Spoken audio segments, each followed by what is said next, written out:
I'm speaking with well-known author Josh Malerman, author of Goblin, a novel in six novellas, to be published May 18th, 2021 by Del Rey, and also author of Birdbox, among many other works. Thank you for speaking with me. Yeah, hello. Glad to be here.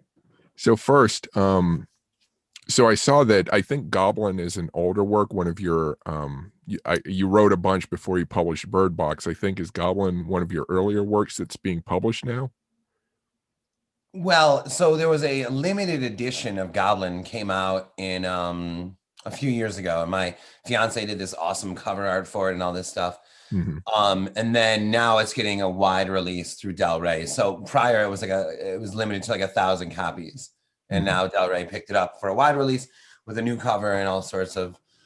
I mean that's really the only difference, and I'm really thrilled out of my mind that more horror authors will be able to get this rather than the singular expensive limited edition one. Okay. So so how did so I guess in general I'd like to talk about your horror writing. Uh what prompted what motivates you? You know, most of your writing seems to be horror, but it also blends into other genres. So can you talk about how you figure out what you want to write about?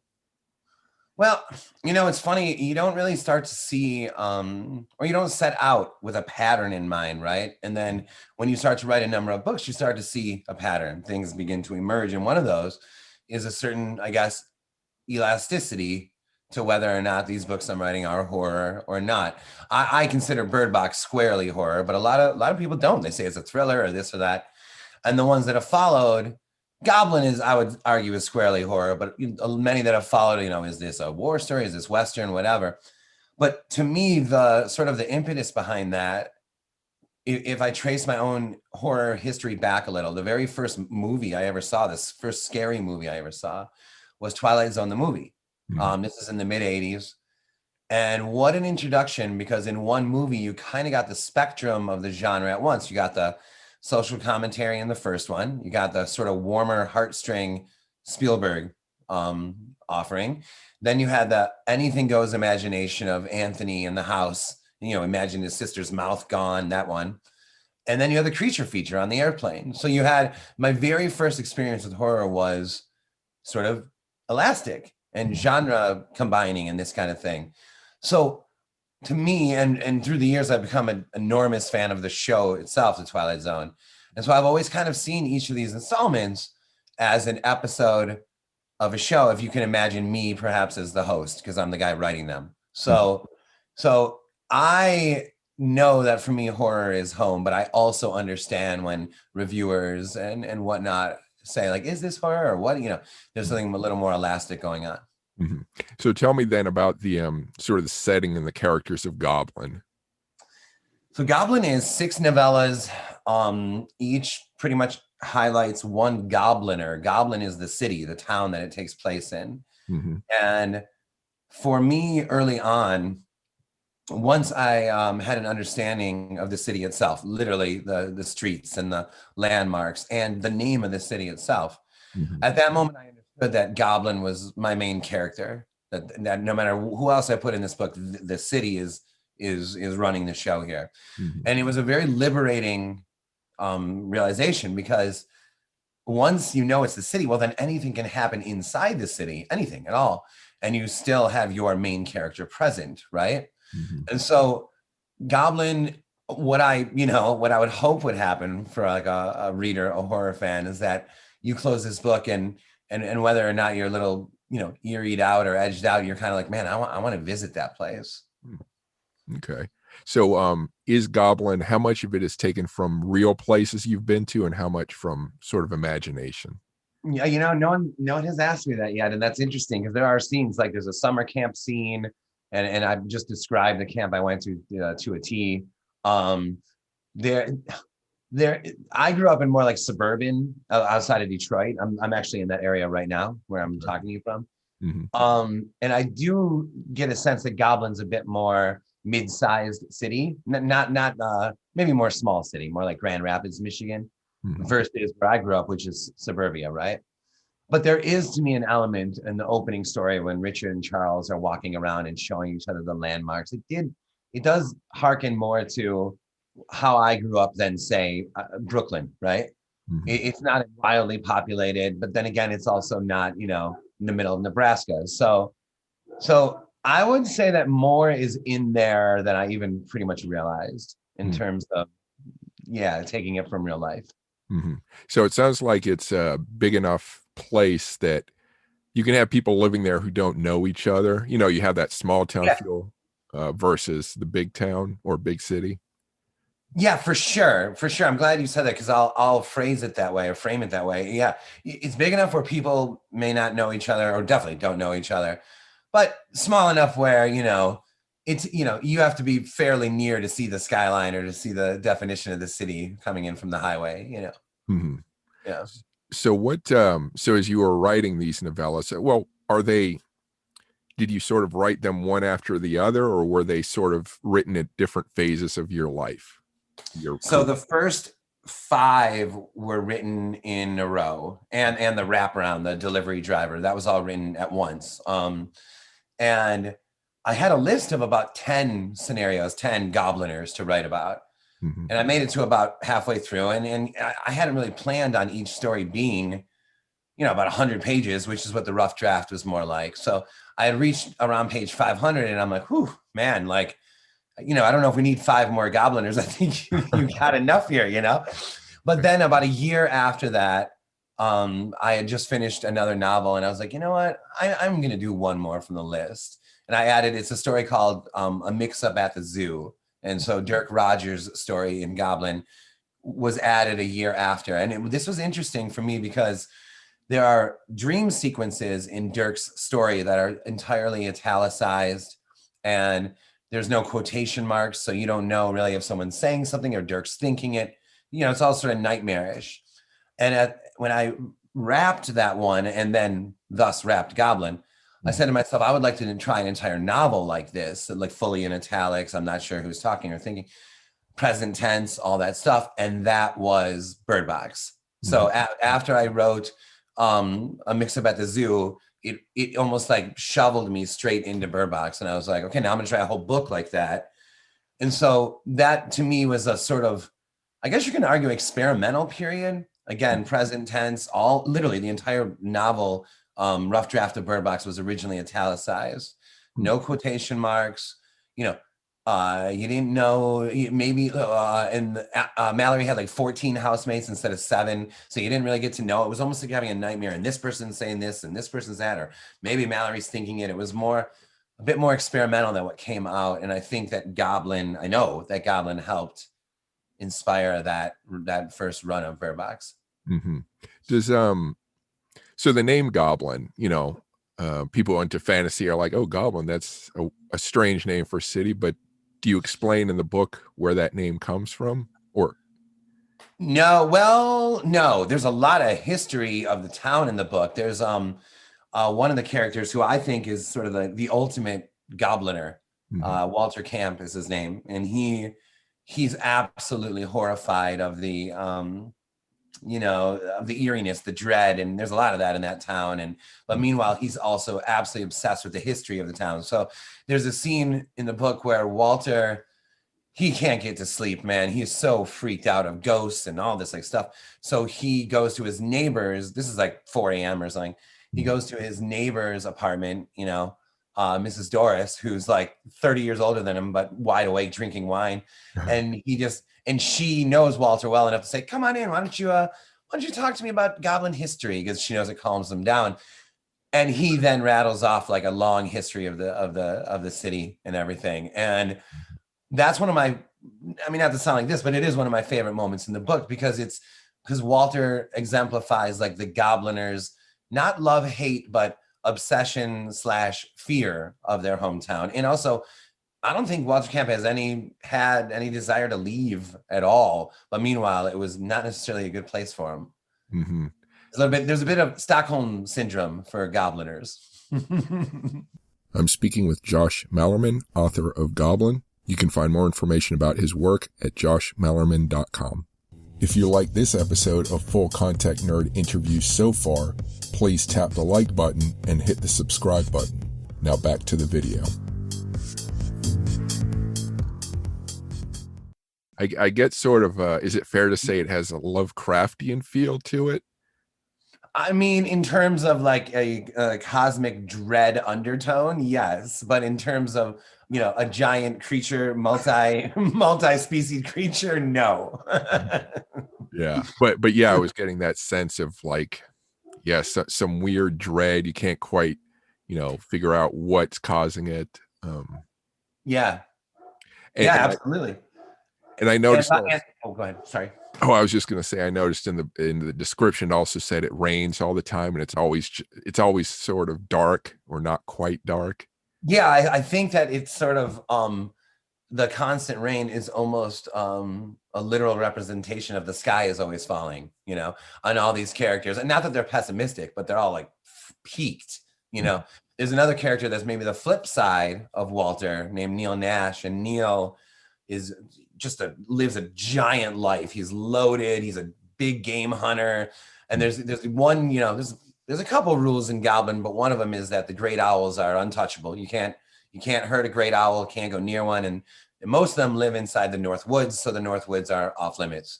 Mm-hmm. And it's understood, it's respected. Someone like Walter Camp would never go near there. Never in a million years. Mm-hmm. Neil Nash on whiskey and scotch and meat and, with guns loaded is like, I'm going to break the one rule in Goblin tonight, So the two of them. So Camp lives entirely in fear, and Neil Nash is the opposite. But they're both reacting to Goblin, and so to me, they're on this. They're both two sides of the same coin. Mm-hmm. Is there any part of the novel that required research of any kind, or is it just straight out of your head? Just straight out of my head.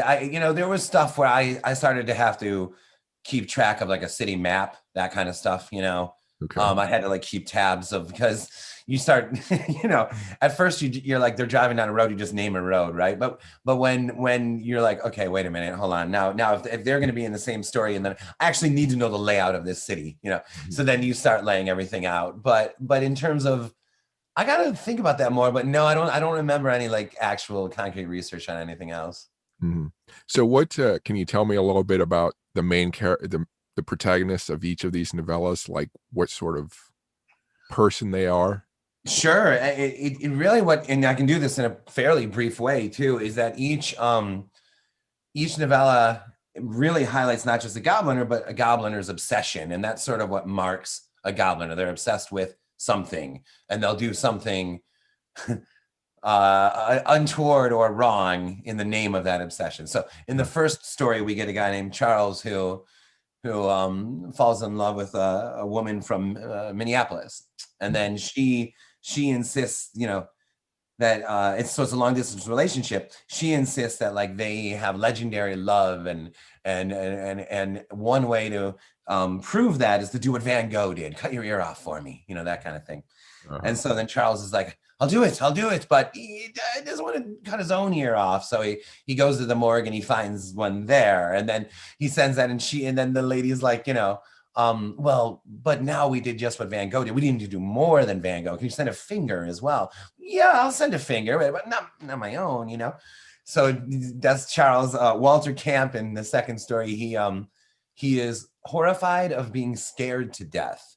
So he essentially ghost proofs his apartment so that nothing can jump out at him. He sleeps on a giant plexiglass bed, so nothing can be hiding under the bed. Just paranoid out of his mind of the supernatural. In the third story, that's Neil Nash and his obsession with bagging one of the great owls, even though that's literally the rule. And in the fourth is a visitor to Goblin.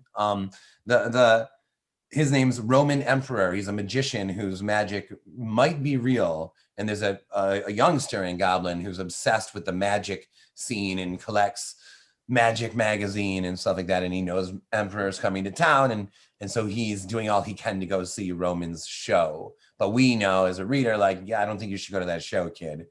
And then there's the tour guide of the overworked tour guide Dirk Rogers, who works at both the zoo and the slaughterhouse. So you can imagine a conflict of interest there.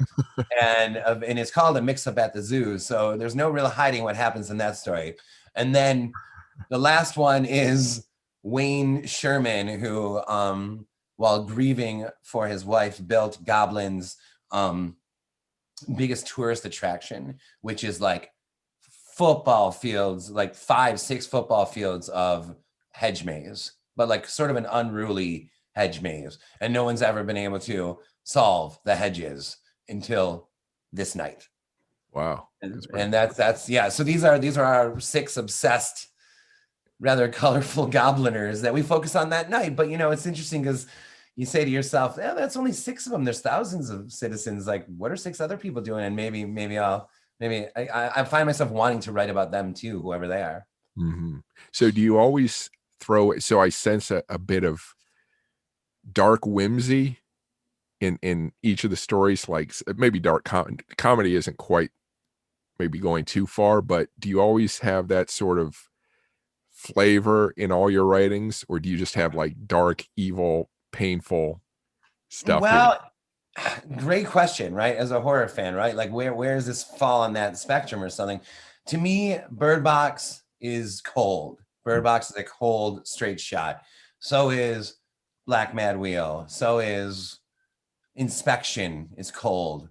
But Unburied Carol, A House at the Bottom of the Lake, even maybe Mallory, which is a sequel to Birdbox, Goblin, On This the Day of the Pig. These, I think they do have more what you're saying. But this is interesting because there is a line that I'm afraid of reaching or touching, which is sort of that Tim Burton line, where I don't know if Tim Burton could actually scare me. I love him, love his movies, but he's definitely more on the fanciful, whimsical side of the horror line, if he does something scary, than he is, even Sleepy Hollow, than he is on the actual, we're here to actually be afraid line.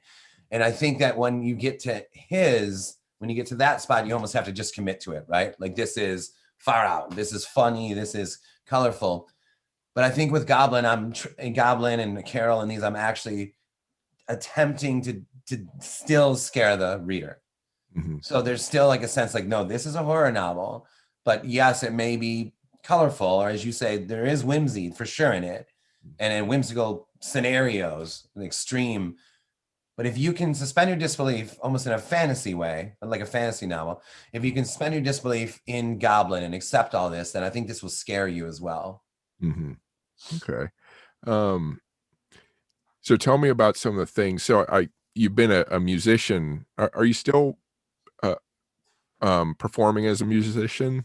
Well, not for, as you know, not for the last year and change because of COVID, but yeah, up to there. Yeah. Me and my best friends, we've been best friends since we were like 11 years old. Mm-hmm. And the bass player, Chad, and the drummer, Derek, started playing when we were like that age.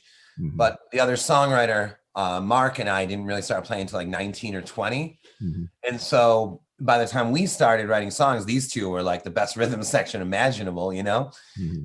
We've been together pretty much, since then, pretty much. We lived in New York City for 4 years.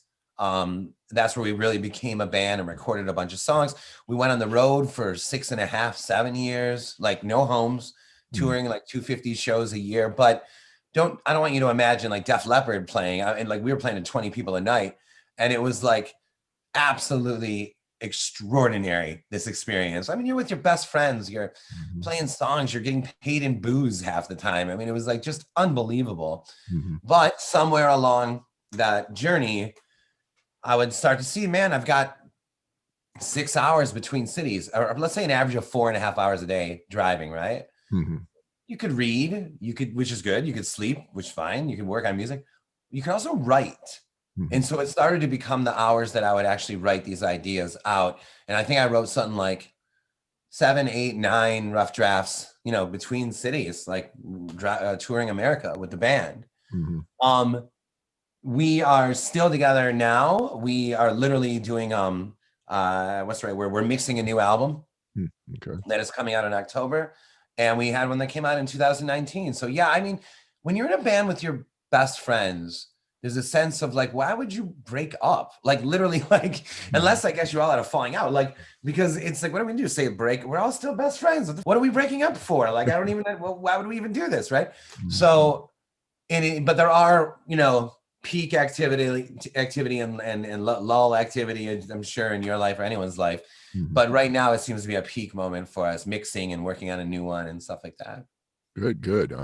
So how does being a songwriter and a musician, how does that work its way into your writing? And you know, and you know, obviously sound has been an aspect of some of your work, um, or the concept of sound or Absolutely. Yep. talk to me about that, please. Yeah, well, sure. You know, it's funny. I didn't think of that at the time of Birdbox, right? That the book really is almost in what's the right phrase? Like entirely a soundtrack. Like you can't see anything almost. So like when we would go around touring for the book tour, my fiance Alice and I, we literally drove around the Midwest with a suitcase full of blindfolds. This is in 2014. We'd blindfold the audience. I was playing like scary music and I would narrate while Allison like played Mallory and performed and stuff. And so I never even really caught that there's a performative element. As you said, there's sound elements. Black Man Wheel was more obvious because it's a band, but then also I don't really feel like that band is my band, you know? So I almost feel like Birdbox is more directly linked to the band than the book about a band is.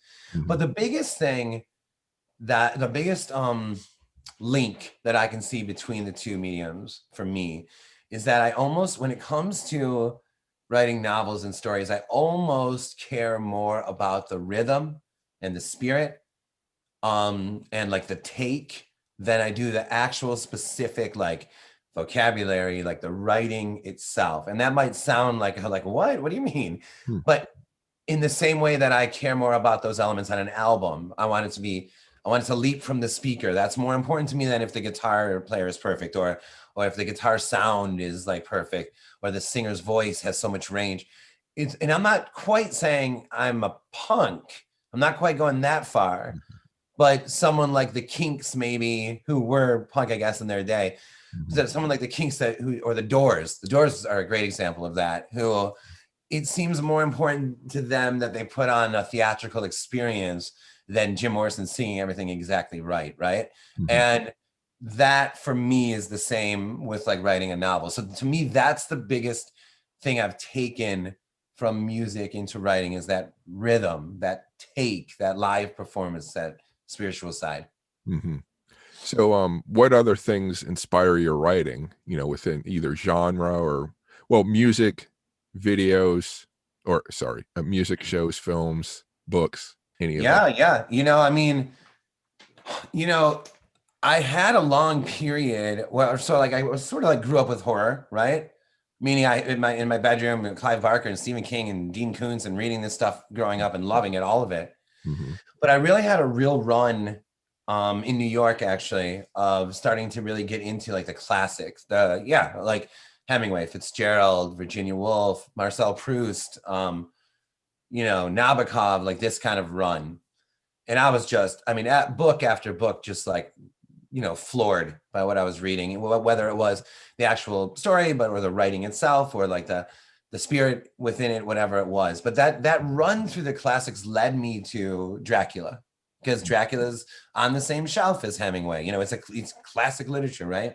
And what that book did for me, it was astonishing for me, because number one, it reminded me of the genre, meaning it literally reminded me, hey, horror, you haven't looked at horror in a few years, you know, that kind of thing. You haven't read horror in a few years. Okay. And secondly, it showed me like you could write a classic in the genre, like a legit literary classic in the genre. And when I read that, and we're talking like the year 2000, 2002 or something. So I think that kind of statement might sound kind of goofy now. Like, of course you could. You could write it anywhere. But genre was a little different back then. Genre was a little different in 2000, 2001. It wasn't, I think it's taken much more seriously now than it was then. And so for me, Dracula was a big lesson. And it was like, and from there, I've been kind of on a fairly strict horror diet since then. Oh, okay, okay. What do you ever do any? I know video games. There's a lot of horror video games. Do you ever play video games? Or No, but I want to. And I was just talking to someone about this recently because, okay, I did one like some silly virtual reality test thing. It was like a deep sea dive.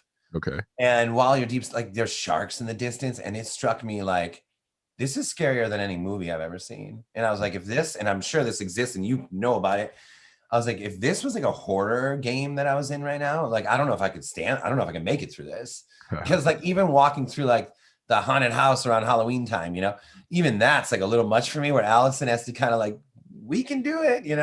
oh, And I was like, dude, video games, those have to be scarier than movies. Are you a horror video game fan? I check out the art. I like looking at the art and the scenarios. I don't play, but I just you know if that makes sense. I like seeing Absolutely makes sense. Yeah. playthroughs. Yeah. And so like it almost feels like that's like if the horror fan is actually, if it's the rush you're looking for, if it's the fear, the scare, which a lot of times I am too, Mhm. I don't know how you can top like a well done game. So it is something I want to get into. I first of all, I don't know where to begin. I don't even know any like playing systems or anything, whatever game system, whatever you call them.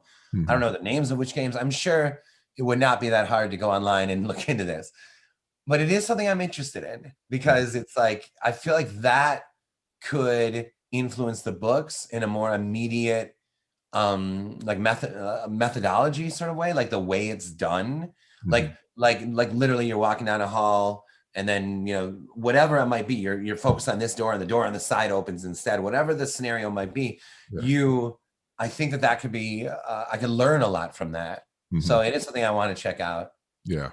Yeah. It's so since you're sensitive to horror, aspects of horror, how do you go about writing horror? Do you write what scares you, or do you stop at some points and back away from what you're writing? Or I've had a few times where that's happened where it's been like, ooh god, like, yeah, there's been one time I had a couple it's sort of like it's a book sort of where it's if you can imagine an exorcism off camera, like so the kids are playing in the basement but the exorcism's happening upstairs, so they're hearing it. Mhm. And at one point, to sort of avoid what they're hearing, they have a staring contest. And as they're doing this staring, and they're like, oh, just Tommy, be aware that sometimes when you stare for a long time, the other person's face could start to look a little different. And this scene started to get to a point where it was like, I hold on, this is messed up, man. And it started really messing with me. I've had a few moments like that, but for the most part, I kind of see it like if you have a sense of humor, um, you know what I mean, then you're funny or something. And I have a sense of horror. Mhm. And so it's like, and I like how you said sensitive to horror. I hadn't ever heard that put that way before, where it actually works on you. So like a friend who says like, oh, I get too scared. I'm like, too scared? That you're the perfect person for the audience. That's like saying I laugh too much, I'm not going to watch this movie. Like, Yeah. come on, you're like perfect. But there are moments where I'll just kind of like yell Allison's name. I'll be like, hey, baby. And then she'll be like, what? I'm like, oh, nothing. Just kind of like checking in with reality again. Yeah. Yeah. Well, I know some people won't watch or read horror because they have nightmares and they can't sleep, or that never affects you. There are more than a few movies that have made it that I was like have to have the light on. Mhm. If I get up to have to use the bathroom. Well, now though we have a bathroom off the master bedroom, so it's a lot easier. Uh-huh. But when there were times where I was like, oh God, I gotta like walk down the hall right now, like alone. And I've woken Allison up before. I've been like, hey, listen, I gotta use the bathroom. She's like, so what? Go to, like, I just be awake while I do it, or come stand by the door. It would even be better. I'm speaking with Josh Malerman, author of Goblin. You can find more information about his work at joshmalerman.com. If you like this episode of Full Contact Nerd interviews so far, please tap the like button and hit the subscribe button. Now back to the video. So what are a couple movies that have really like rattled you the most? Okay, good question. One of them. Have you ever seen The Exorcism of Emily Rose? I think I've heard of it, but no, I haven't seen it. There is a scene in that movie where I think it's in a college dude's dorm room, Mhm. and him and her had like made out or so. Maybe they must be boyfriend, girlfriend, I think. And then he like wakes up and he's like, "Where are you?" And he like looks sort of the end of the bed, and she's all like contorted, like on the like in the Yeah. far sort of corner of the room. And it's like, Oh, oh boy, but it's contorted in such like a good way. It's like so unnerving. mhm, It's not like that fast action or like da, da, da, da thing. mhm. It's just wrong looking. And you're like, ooh, that like just haunts me, that one. And then another one that really did a number on me, man. Two of them, and they're both found footage, which is weird. I listened to the Blair Witch Project in headphones. Like I watched it and listened in headphones. Oh, okay. That famous scene where they're like in the tent, and then they're like the tent shakes and then they go running in the darkness, like screaming, "What is that? What is that?" and all that. Mhm. There is stuff that you hear in there that you wouldn't have heard in the like theater even. And what this is like, so you'll hear like watch it again and you'll see what I mean. You'll Mhm. hear like kids laughing, like in the distance, like giggling, like whatever that means. Uh-huh. But in the middle of all that giggling, you hear sort of this like low voice, like woman, like that. And you're like, oh boy, like they kind of snuck in like the Blair Witch's like voice in like amongst the giggling. That messed me up. I was in the office with headphones and I was like, okay, hold on. I had hit pause. I took the headphones off. I'm just like so peaked. And another one that really messed me up was Paranormal Activity, which I saw with a bunch of friends. Mhm. We walked out of there. I was like breathless, afraid. And like to a man, they were all like, that movie sucked. And I was like, wait, what? And they were all like, that was dumb. What do you mean dumb? Like, I can't even move right now. I'm so scared. And like when I got home, there was just something about that one that worked for me. And this is interesting, right? Because the latter two examples, you don't see the monster. You don't see the monster in the Blair Witch Project, and you don't see the monster in Paranormal Activity, and you also don't in Bird Box. And so I wonder how influenced I was and am by like those two are like peak scary moments for me. And because I remember while writing Bird Box, you start to say to yourself like, "Hey, are you gonna, you're a third through the book. Are you gonna bring the creatures in or something?" And you're like, "Ah, no, not yet, not yet. Do you even know what they look? Oh, not yet, not yet. Halfway through, nah." Once we're past halfway, it's you're like, "Are we gonna ever bring this in?" and so I do wonder if those movies influence that. I wonder if your subconscious was sort of saying, "What would be the scariest thing to do here?" And it was tapping into maybe those feelings you had before? I don't know. Yeah, no, exactly. Right. It's like that you can't really, some people will say, and maybe they're rightfully so, that it's the nothing beats the reader's imagination, right? Or even the viewers, right? Nothing beats your imagination. Nothing that could come on the screen will be scarier than your imagination, that kind of thing.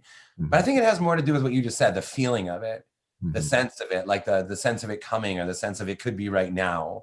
mhm. And whether or not it is, it's like it could be right now when you see it. When the camera's going through the house at the end of the Blair Witch Project, it's like going up these stairs, and so anywhere it goes, that could be the moment you see her, Mhm. and you don't. But that moment is like sustained. That like, oh, it could be right now. The whole time, that whole scene. Yeah, your heart keeps beating and waiting, and Yeah. this is getting worse and worse, or better and better, how you wanna look at it. Yeah. Um, so thinking about, actually, I'll ask this first. If Goblin had a soundtrack, what would that soundtrack be? What would be the musical aesthetic of it? Hey, this is like the best question in the world. What would Goblin's soundtrack be? So I'm thinking about a couple of my favorites, right? Mhm. Under the Skin is one of the best soundtracks ever, but it's very like alien sounding, like synthesizer like alien, like keyboard alien, like noises. And it's a movie about an alien essentially. So while that's one of my favorite soundtracks, that's not right, I don't think, for Goblin. But then another one, like my all-time favorite is Creep Show. That's my favorite soundtrack of all time. Mhm. And I have the original on vinyl. In fact, I kind of want to show you this real Sure. fast. That if you look past this T-shirt right there, you see all those albums. Oh, yeah. Those are all horror vinyl, all of Oh, them. Like wow. I'm really into this, and that's why this question is amazing.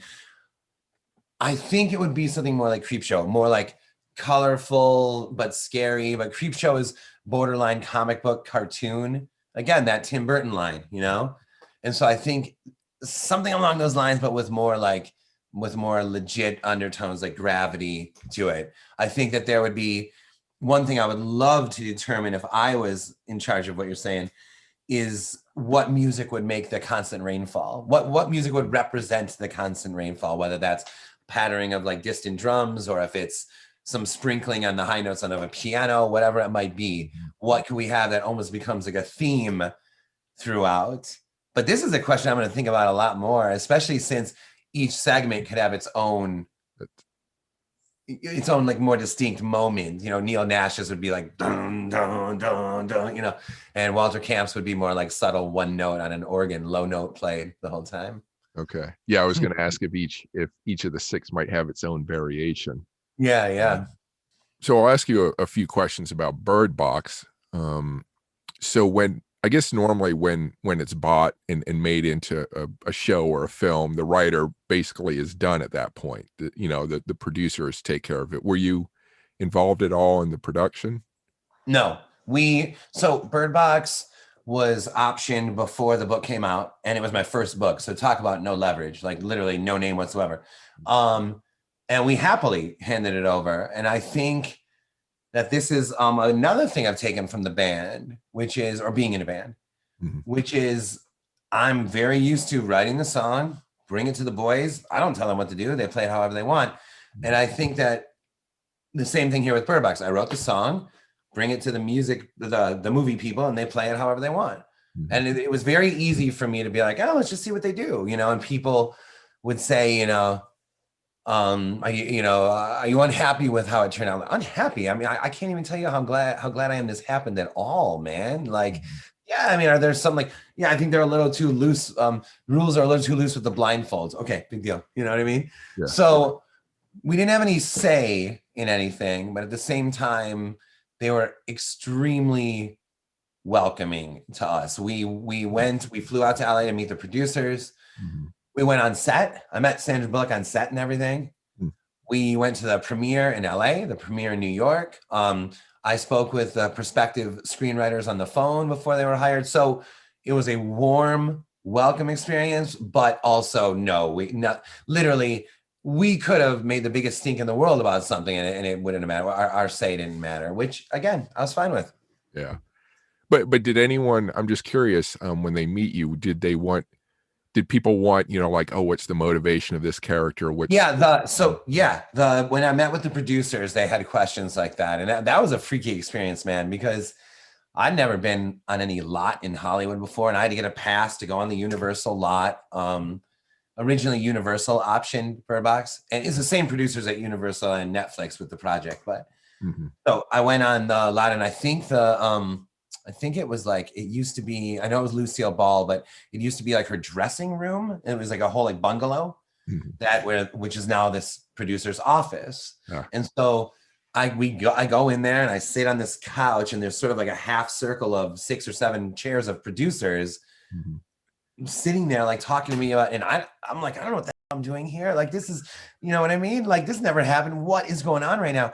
And they were asking questions along those lines, what I thought of, and at one point they had brought up the possibility of a dream sequence to show the creatures or what somebody would imagine them to look like. And I advised, it was my only time that I was sort of advise anything. I was just I wouldn't even go that far, because even if you show a dream, that image will be what the only image the audience has of the creature, and it'll forever be what they think it is. So I think you should just leave it out of the movie entirely. Just never show that thing. And that was it. And at the end of the meeting, I was so moved by what was going on that I kind of cried. As I was leaving, I was kind of I just got to tell you guys, I can't even believe this is happening right now, for Birdbox and for me, thank you. And I started crying on the way out the door, and they're like, oh man, no, it's okay. And I'm like, no, it's all right. I just kind of got overwhelmed for a second there, and then I left, and it was an amazing, dude. Yeah. Yeah. Just an emotional release. That's understandable. Yeah, it really was. It was, I got the book deal when I was 36. I'm 45 now. So I got it when I was 36. And the movie came out when I was 43. a couple years ago it came out, or a year and a half or whatever, is whatever it is, you know what I mean? Mhm. So if this had all happened maybe when I was 21, or I might be like, oh, this is how it always goes, you know, or something. But by the time this all happened, the book deal and coming out in the movie, I was like fully aware of how amazing this is and like grateful beyond compare. So yeah, the whole thing's been like a sort of like a very warm experience for me. Mhm. So, and I'm not, so this question isn't to ask whether you thought it was good or bad, but did their vision of Bird Box, did it mesh with what you thought, or was it a different take that was, a little different? I mean, definitely meshed. I in the book, it's less random how all the housemates end up together. Okay. It's more it's like an ad that like-minded people respond to in the newspaper. Like the world is possibly shutting down right now, and if you're looking for philosophically minded people to come to this house, and we'll talk of what to be done, and Mhm. so the people there's more of a like it's more of a birds of a feather getting together in a bird box than sort of chaos and random people running to a home like in the movie. So that would be like a difference. Relationship, there's no um nothing sexual or amorous between Mallory and Tom in the book. Mhm. But obviously they respect the hell out of each other in like dire circumstances. And so in the movie there is though. And but I mean, like, okay, great. So what? So I definitely think it's similar. And like I said, they never showed the thing. And Mallory is the one who leads these children through. So to me, it's like it's pretty damn close, man. But, okay. However, my question, I should have stated it better. Like mentally, like what you imagined, the visuals, like when you On saw the visual where side, they were, did hard to say. That one, I see what you're saying.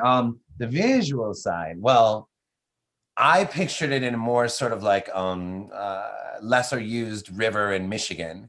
Mhm. And when it was filmed, it's like this gorgeous like landscape in like Oregon, with like like so colorful and the water's so wide and blue and that's awesome, But I saw it more as like a deliverance river,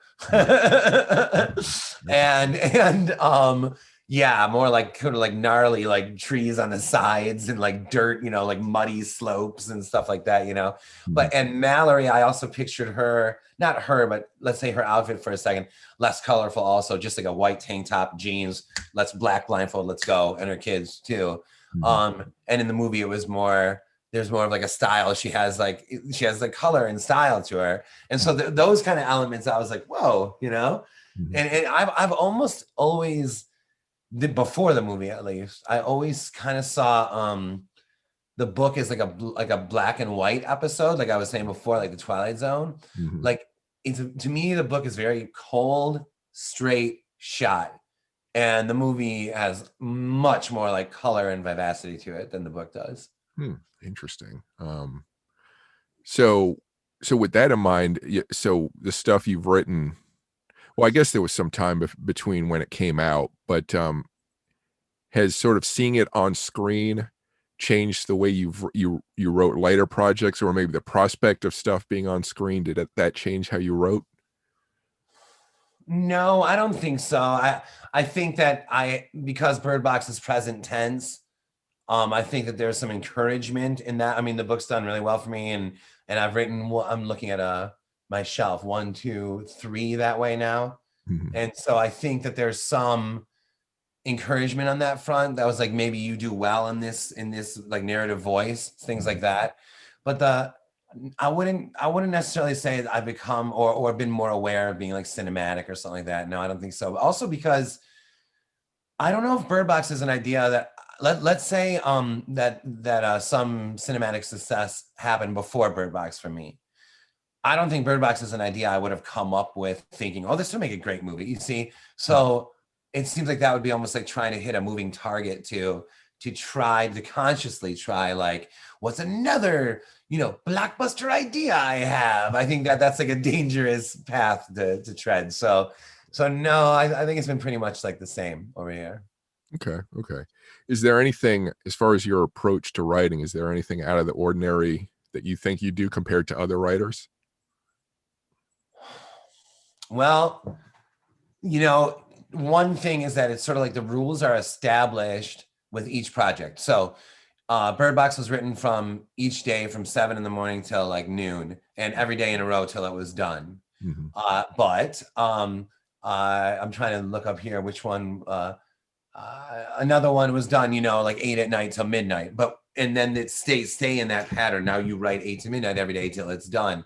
So that I think is maybe something that is a bit unique to me is that while there is a discipline and routine to each book, they are different from each other. Another thing I do is that I wink at the page if I do something that I thought was good. Wink at it. Like, good job. I'll be like, yeah, that was good. Yeah. The computer, or do you write with the?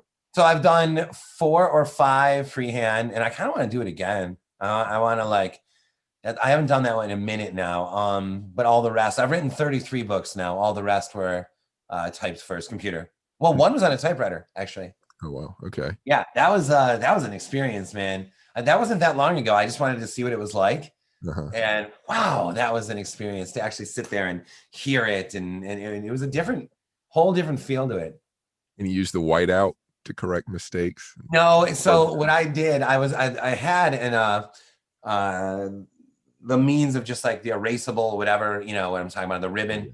Mm-hmm. But that busted. So eventually all I did was anytime there was a mistake, I would just like literally XXX through it, you know, like go back and like type through it and retype. But what that's made is like, I mean, my God, there must be 1,000 of those in that rough draft, you know? Yeah. So yeah, I guess the one issue is you can't do a quick word search for something, or Yeah, no, dude, and you also can't be distracted by, okay, so what's on the news, or all right, let's, I'm gonna take a break. What's on Facebook? Like, no, and that was kind of wonderful about it, is that literally this is all you got, man. You got nowhere else to go, and that was in a way that was a nice feeling. What can you say? What work that you did on the typewriter? Yeah, it's called Dandy, and I eventually put out sort of a longer novella version of it. In a collection called Midnight Under the Big Top with Cemetery Dance. Okay. And so that's an anthology of short stories, but then my novella is like 100 and how long is it? Like 130 pages is the end of that book. Mm-hmm. But Dandy started a bit longer than that, but like I said, and the rough draft was a disaster. So I was like, I'm gonna pare this down to a novella. Yeah. Okay. What format do you think you prefer? Short story, novella, novel? I think the novel is home, but I also feel like, there's sort of like, if I think about like the scariest story I ever hear, the scariest stories I've ever told are sort of like,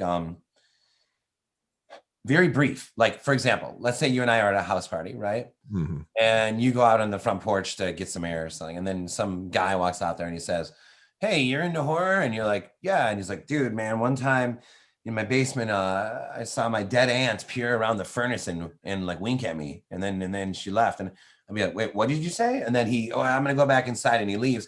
And you're just kind of left with this image of this dead aunt looking around peering around this furnace at him. And that story is maybe more chilling than any novel we could read, because to sustain that little, what was that, for 400 pages, that is a tall order. And even the greats, it's not really quite done like that. There are lulls, there are down moments, there are funny moments, whatever. It's not like you just sustain that the whole time. Mm-hmm. So then the short story, though, you would think, well, then that would be the most natural place for horror, right? To the smaller the better, to keep this mood. But with the short story, we don't get enough time to get to know all these characters, whatever, right? So in a sense, sometimes I feel like the novella is the best home for horror. You have enough room to immerse yourself into this story, to get to know these characters, to live here, but it's not long enough that it's impossible to maintain that underlying one note of dread. So, and Birdbox is a comparatively short novel. It's like 68,000 words. And I think that one, I don't think there's not one joke in Birdbox, and like I said, it's a cold one, man. And it's just like, I think I was able to maintain it for that. I didn't try to maintain it for Unburied Carol, but I think it would be hard to maintain like for like the duration of like 1,000-page novel or something like that. It'd be really hard. So the novella to me makes like a lot of sense for like a horror writer. Do you ever have you written stuff that you wrote too much, or and actually in Birdbox, did you ever find yourself writing maybe something that was too lighthearted for you, and you were like, wait, what am I doing? Yeah, but then I worry like my favorites do that, you know what I mean? Stephen King and shit like that, and like Hitchcock had moments like that, and Mhm. and definitely Spielberg, obviously, and even Rod Serling has stuff like that. And so I'll be like, is it okay to leave this? Like, I don't know. Like, it becomes almost like an identity crisis. Yeah. And I know exactly what you mean. And those moments, I think it depends on what else you have already. If you have some like holy moly moments in the book, Mhm. yeah, let's leave what you're saying. There's room for it possibly. But if you don't, you might want to excise that. I don't know. It's a bit of it's a good question that I run into often. Hmm. So we've talked a little bit about sort of your approach to writing, and so from the very beginning to now, would you say there's anything significant that's changed in how you write? Well, I'll tell you what. I have a friend who we sort of like pose challenges to each other. We got to write this many short stories in this many months. We got to Hmm. write 3 novels in 3 months, like crazy stuff that we do. And I think in the course of this pandemic, in the course of this lockdown, I think we got better, James and I. And the reason I feel comfortable saying this is that, like, number one, I think a writer and an artist should be able to say, hey, I think I got better. Like, I've been doing this every day. And, I don't think any of us deserve fame, money, these kind of things. But what do you deserve to get better if you work on it every day? And I feel like I saw it happen with James and I. Like, James is sending me stuff, and I'm like, dude, this is better now. And I'm sending him stuff now that doesn't take as much of a rewrite. Like the original, the rough drafts are better, put it that way. Mhm. And so I think that, if you look at it kind of like music, there's many quantum leaps early on, right? Now I know how to play a G and a D. Now I can play bar chords. Now I can sing and play at the same time. And this all kind of happens in the first year. These are quantum leaps in the first year of playing the guitar. Then it kind of becomes like, well, this is the level I'm at, unless you're working regularly. Now I can do this. Now I can palm mute. Now I can like run in this scale. Now I can play this without looking. Like now, and the same thing with writing. I think in the beginning, there's a sense of like, okay, now I know how to do this. Now I do this. Time passes. The length of time between those developments is longer, but they still happen. And I think that happened for me and for James here in this. So I know your question was a little bit different than that, but it is something that I've like noticed from 33 books deep now, is that the rough drafts are getting like better on their own and requiring less of a rewrite. No, I think you completely hit the question on the head. All right, that's good. Okay. Um, so do you outline, or do you plot it out, your work, before you do it, or you? No, well, no, there was one. It's more like having a few landmark scenes. Like in Bird Box, I had the birth scene, I had a couple other scenes, and I knew I had to just get from A to B to C to D. I knew that. Okay, how are we gonna get there? I don't know. Mhm. But the irony, of course, is that like readers' favorite scenes are rarely the landmark scenes. It'll be like a conversation between two characters in the cellar. It'll be like a moment, something that happened outside that you just added. Maybe even at the buzzer you added it, Mhm. and so there was one though. I think it was the long one I had. It was more mapped out than this. It was more like scene by scene, Mhm. because there's one book I wrote that's like 1,100 pages, and Mhm. I understood that to maintain that and to land that plane, I Mhm. needed like a skeleton, I needed a structure, and also almost counterintuitively, I wrote less per day than I normally would, for fear of running out of gas. Because Mhm. if I could write, let's just say if I could write 3,000 a day normally, right? So in a couple months, you'd have a book, or let's say a few months, you'd have a book done, but then you'd also be spent. You just wrote a whole novel, right? Hmm. So if you're eyeing like a book that's over 3 times that length, Hmm. your instinct as like a non-writer might be, well, now you should write 6,000 a day. No, no, no, no, no, no. You're not going to make it to the end of that thing. So I Yeah. did like 1,000 a day instead. And it was almost like an act in like patience, right? And like some sort of Zen, because you would make it 1,000 words. You'd be like, I just like if you're a runner, I only ran 1 mile, but I could run 2 more. I swear. No, no, no, don't write Right. it tomorrow instead. And it got me through. It took me about a year to do it. Yeah. Huh. So, so you mentioned, so we've talked about your work as a musician. Is there any other work you did that's influenced how or what you write? Well, no, but I want to. I have an idea Hmm. and want to direct a movie. It's hard to call it a horror movie. It's more. Do you ever see Who's Afraid of Virginia Woolf? No, I've heard of it. Okay, or I'm trying to think movie. You know Cassavetes. You know him. Yes.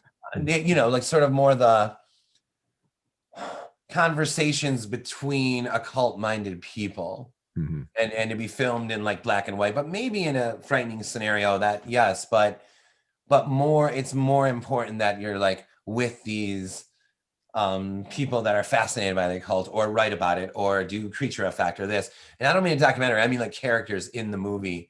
And I think so maybe it would be like some sort of maybe it would happen at a convention, for example, right? And you have all these like-minded characters. I would, because I feel like for me to set out in a horror movie to try to out scare the Conjuring or out scare the witch, well, that's silly. But if I set out to do sort of more like how I see this in this sort of more philosophical, intellectual, but in a fun way, I think Hmm. I could do something really interesting there. So I want to try that. I want to try to direct a movie like that, like as soon as possible.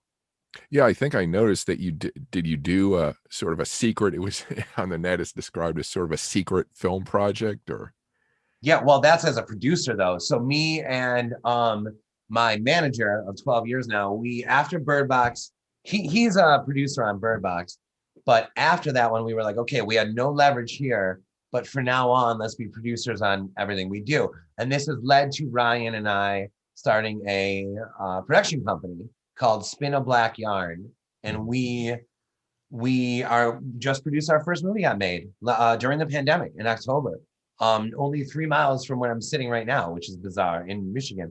Mhm. Um, and so that was like a landmark moment for us because we've been shopping stuff and shopping my own stuff and to a lot of success. A lot of stuff's been optioned, scripts are being written, all this. Mhm. But this is our first movie that was actually made to completion, and now is premiering at the Tribeca Film Festival in June. So Mhm. it's a big moment for us. We're pretty jazzed about it. Yeah, yeah. Oh, and what's the title of that? So that's see big secret. It's called We Need to Do Something. Mhm. Okay. Yeah, I read some of the description of it. It seems it's fascinating. The idea, the concept, I don't know if you want to mention it, but the concept is really interesting. Like I'm really curious how you handled it. Yeah, it's a family that's stuck in a bathroom for the duration of the entire movie, Mhm. as like a tornado warning, and then a tornado outside keeps them there. So Yeah. yeah, that's it. Yeah. Yeah, years ago, my we had a family friend who was in a who was at Hurricane Andrew in Miami, and they went in their bathroom in their home, and when the hurricane passed, they came out, the whole house was blown down except their bathroom. What really? Yeah. Yeah. Wow, Yeah. wow, yeah, that's horrifying. Yeah, Yeah. It was all this new cheap housing that had been thrown up in Miami, and it all blew down in the hurricane, unfortunately. wow. Yeah. So, but yeah, your movie made me think of that immediately as soon as I saw the description. Yeah, and we're gonna go to New York for the premiere and everything. It's like, yeah, it's pretty amazing, man. Yeah, Yeah. I'm almost not even like sure what to make of this yet because this is all new to him and I, to Ryan and I, the producer side. So this is pretty amazing. Yeah. Um, so this is a whimsical question. I'll use that word again. When you were young, was there a power technology or fictional setting that you yearned to have or be part of? When I was really young, I had Gray Skull, the castle and Uh, everything. I had the awesome like it folds open, on the hinges, that one. yeah. But soon after that, like I keep referencing it, but it's true. Like I don't think anybody rightfully should live in the Twilight Zone, but I sure as hell wanted to visit it. Yeah. I wanted to accidentally step into it, and I know that's a bad thing to wish for, but I did. I wanted to be there. I wanted to see, even if I was just an extra and watching somebody else's troubled story unfold. I just wanted to be in that ripple or something. Yeah. Okay. So Goblin, what are the cemeteries like in Goblin?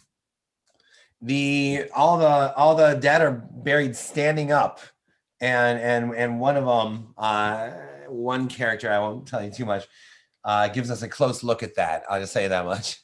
Wow. Yeah, that's oh, okay, that's creepy. I feel like I've gotten goosebumps every now and then during this conversation, some of the stuff you mentioned. That's good. Yeah. Yeah. Um, so with Goblin, did you have any difficulties getting it published or put out, or was it a pretty smooth process? No, yeah.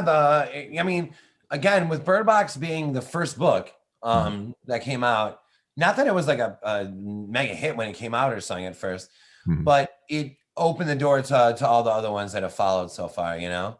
Mhm. So Okay. it was actually somewhat interesting because the author, Christopher Golden, called me and he was like, "Hey, I see that you have a number of books, and one way that you might be able to get more of them out is to release limited editions of some of them."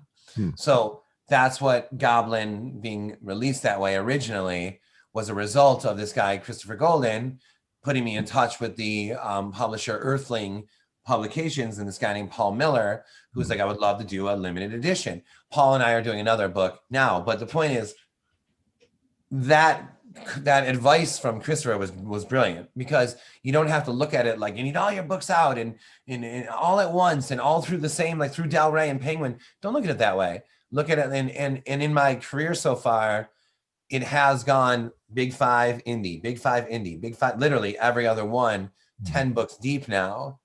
And I don't think I would have thought to do that or take that road if it wasn't for Christopher giving me that call. And he kind of opened that door for me and said, there are more ways than one to put a book out. So no, putting it out was great. And then Del Rey saying they took all three of the limited edition releases that I had and are now giving them wide releases. Okay. Okay. Do you ever get any pressure from any corner to write to a certain trend? Like someone saying, "Hey, in a year or so, this is going to be big. Why don't you Yes. write?" Yeah, I do. And because I don't want to like throw anyone under the bus, I won't name names or anything, but I did receive sort of like, "Hey, I could send you this sort of, it was almost like monthly like trend kind of thing." And I was like, "Yeah, I don't want that email ever. I don't want that, man." Not to sound like some bad do-it-yourself punk or something, but to me, that's like a dangerous thing to have in the room with you. Like, and then you and everyone else are all putting out like families in danger books, all the same book or something, and Mhm. which I get it. It's also fun in a way, right? It's like some of that's a bit of a challenge. Like, well, what would I come up with for that? But to me, it's like, let's keep if there's one thing we got to keep pure around here, it's like the idea well.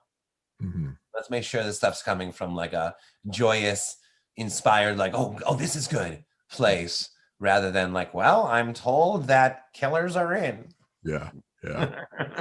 So on the flip side, have you ever started writing something and said, "Oh, wait, this is everyone's starting to do this. I don't want to do it as well." Well, I have a weird example. I have a book that I wrote in, what year was that? 2000. I want to know this. Hold on.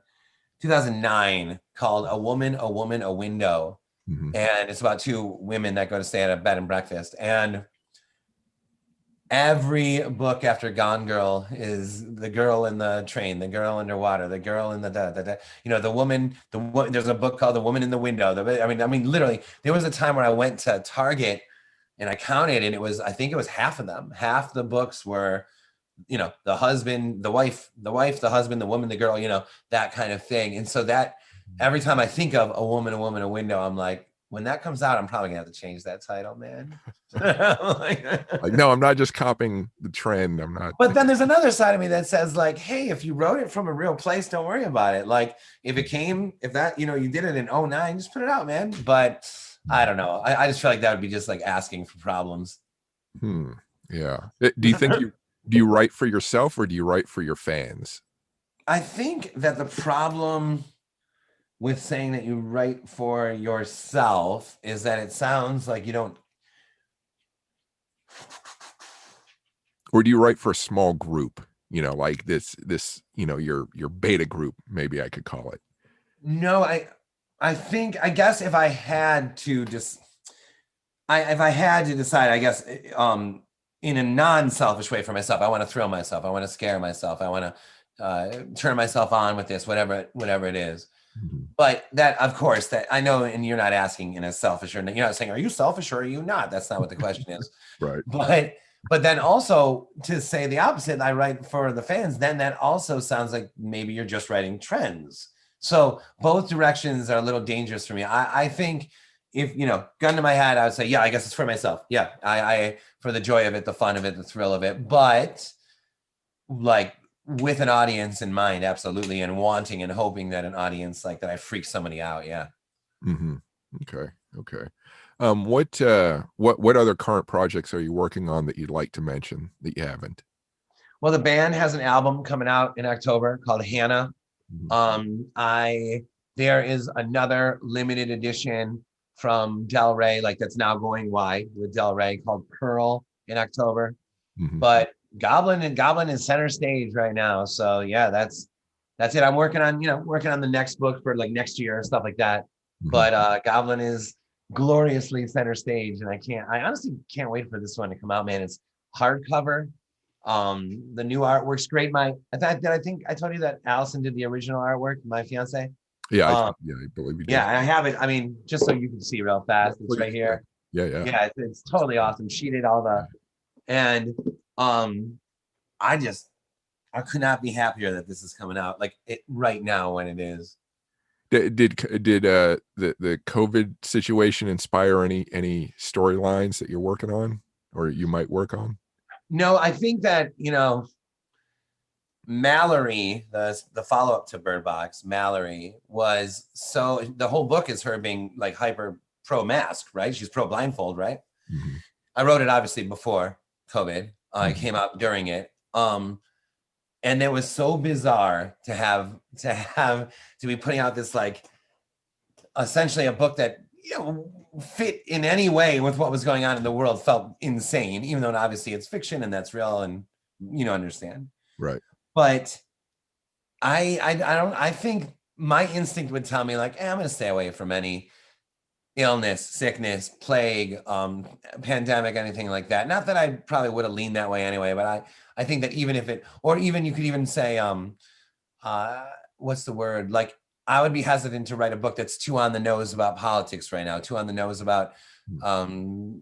a lot of things right now. At the same time, there's a balance because like you don't want to ignore like the age you live in. You don't want to ignore the moment that we're having, right? Mhm. But my instinct tells me, again, keep that idea well pure, the water in that well pure. Whatever is in there that thrills you, if it is a pandemic story, if it is the president sucks story, then go ahead and write it.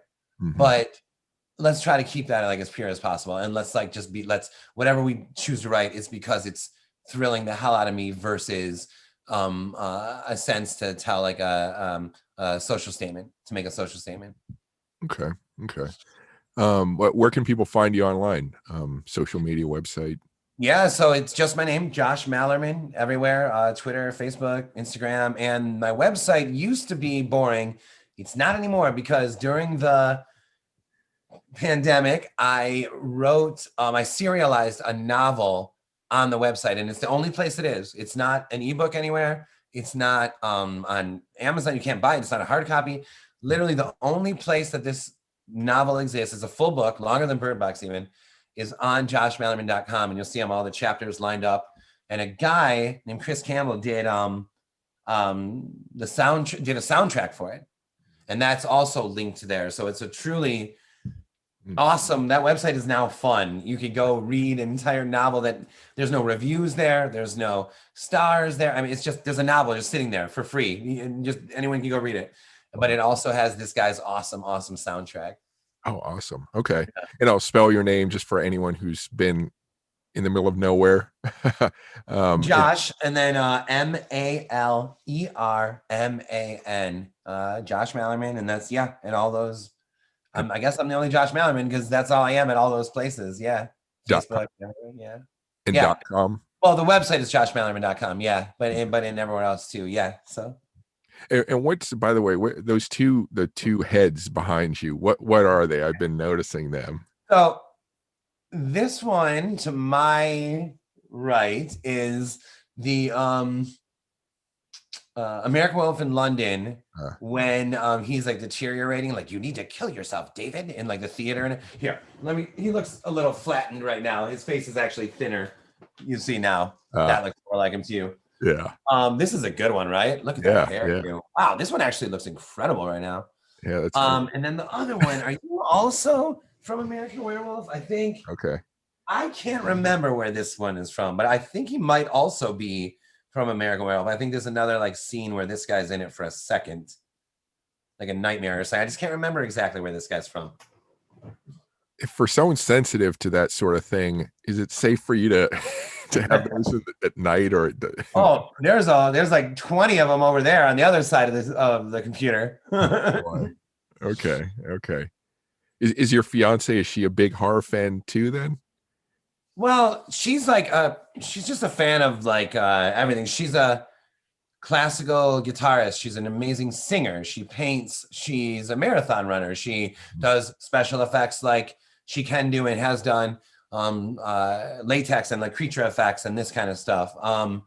We do like theatrical readings of the books as the books are released.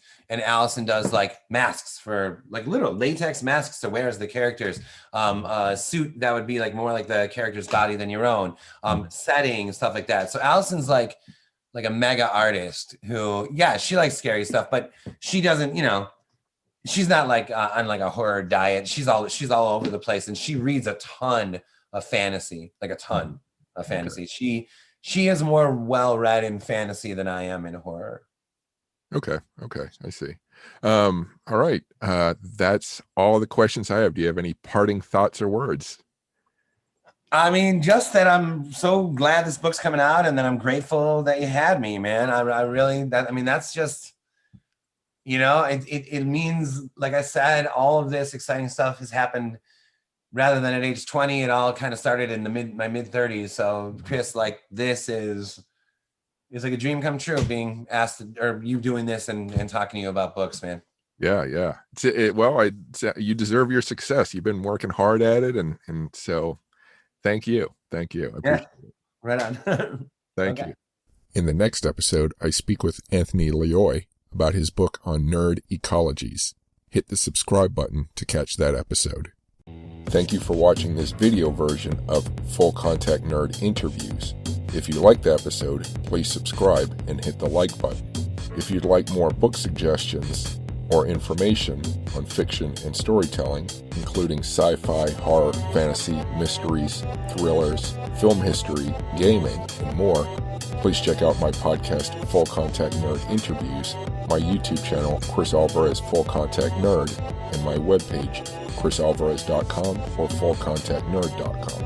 If you're looking for military history and general history, including true crime, please check out my YouTube channel, War Scholar, my podcast, Military History Inside Out, and my webpage, warscholar.org or militaryhistorypodcast.com. If you're looking for space history and the science, technology, and business of space, check out my YouTube channel, Spacewalks Money Talks, my podcast, Technology in Space, and my website, technologyandspace.com. Thank you for watching, and keep imagining the past, the present, and the future.